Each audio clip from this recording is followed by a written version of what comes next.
Chris Watts, WATTS. Wow. What's going on right now around your house? Right now, it's you got K9 units, the sheriff's department. Everybody's like they're doing their best right now to figure out like if they can get a scent, see where they went. If they went on foot, they went in a car, or they went somewhere. And right now, it's just like they've been on point. They're going through the house trying to get a scent, and hopefully they can pick something up to where it's going to lead to something. What happened? Your wife came home. Tell me what's. She came home from the airport 2 a.m. and I left around 5:15. She was still here, and like about 12:10 in that afternoon, her friend Nicole showed up at the door. Like I had texted Shanann a few times that day, called her, say but she never got back to me. But she wasn't getting back to any of her people as well, and that's what really concerned a lot of people. Is like if she's not getting back to her, like if she doesn't get back to me, that's fine. Like she gets busy during the day, but she didn't get back to her people, which was very concerning. And Nicole called me when she was at the door, and that's when I came home. And then walked in the house and nothing has vanished. Nothing was here.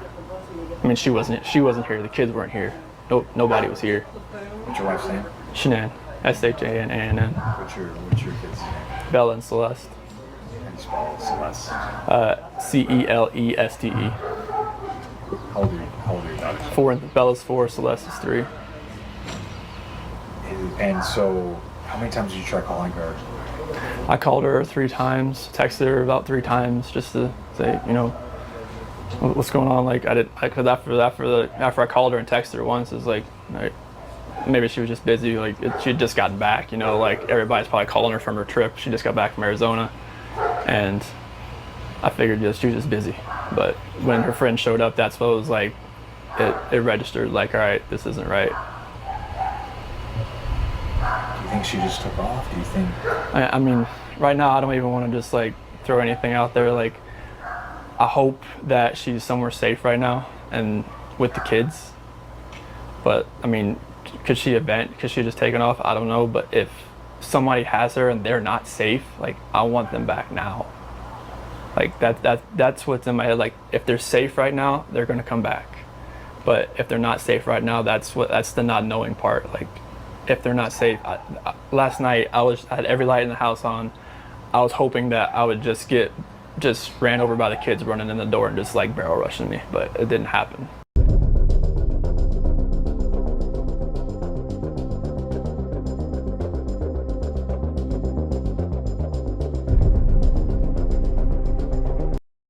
Just days after Watts was sentenced to life in prison. Amy here with the details. That's right, George, and everyone. The tapes revealed just about every key step in this investigation that led to Chris Watts' arrest. But among the most compelling, the recordings of what he said during that police interrogation.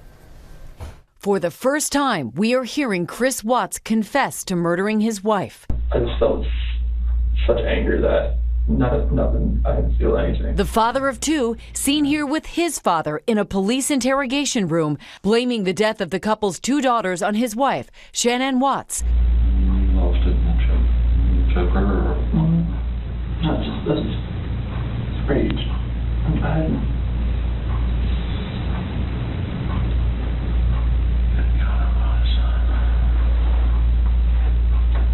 A lie he repeated to investigators. The babies are gone. And I put my hands around my wife's neck and did that same thing.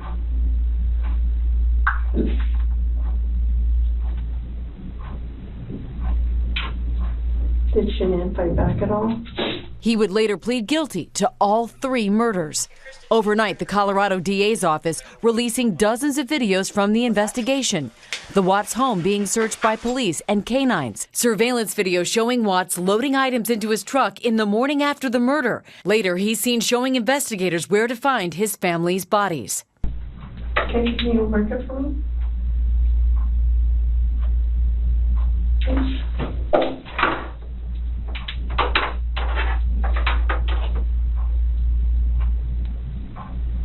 I think it's the preferred Maria. Is that S for Shanann? Okay, and where are the girls at? Mm-hmm. In these? Mm-hmm. So which one is, do you know which one? and drone video of the oil field where the bodies were found, his wife wrapped in sheets from their bed. Why take their bodies out of the house and bury them? I was scared. I didn't know what else to do. Prosecutors say he was having an affair with a coworker and wanted a, quote, fresh start. She almost let me told her or confirm with I didn't tell her how long, she just knew. In newly released text messages, Shanann, who was pregnant with the couple's third child, confronting her husband over their troubled marriage. While you were working and living the bachelor life, I'm carrying our third and fighting with our 2 kids daily. That coworker, Nicole Kessinger, telling police she had no idea he was still married. He lied to me because if I'd have known that he had a child on the way, I'd have never wasted my time with him in the first place.